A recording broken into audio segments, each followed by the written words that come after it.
Our elderly are some of our most vulnerable community members. That also means they're a common target of abuse. Good evening. I'm Ann Emmerich. And I'm David Andrews. But some of those seniors can be hesitant to leave the abuse, not knowing what could happen to their pets. News 10's Riley Connell here in studio tonight to tell us how one local shelter is offering a solution. Riley? Ann and David, the Jackson County Animal Shelter and the Area Agency on Aging are joining forces to solve a problem that affects both of their clients. They tell me the Positive Pathways program is going to make escaping a situation of abuse more manageable. Physical abuse, neglect, exploitation. Domestic abuse comes in many different forms, and so do abuse victims.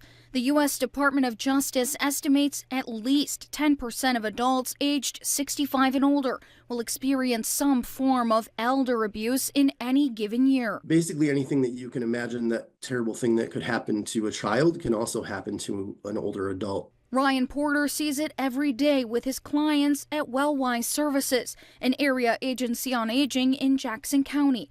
Elderly victims of abuse reluctant to leave because the emergency housing they're seeking as an escape won't take their pets too.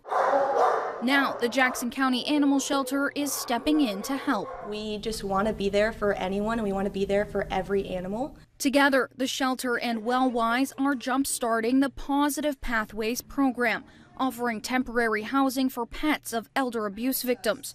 Porter is hoping the peace of mind encourages more seniors to take steps to leave an abusive situation. You know, the kinds of conversations you would have with people when they weren't sure about what to do with their pet versus the kinds of conversations you can have when you can offer them a real solid solution. Those conversations are very different from one another. For the shelter, it's about showing the community that their work goes beyond the kennel. So being able to be that kind of shelter in that area for the community is just amazing for not only our shelter, but for the county of Jackson.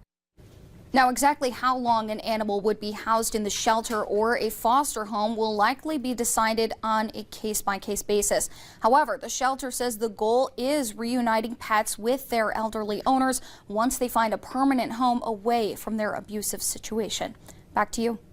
All right, Riley, thank you. Now, with any new program comes the need for more help. The Jackson County Animal Shelter is looking for more volunteers to foster incoming animals. Lots of sunshine and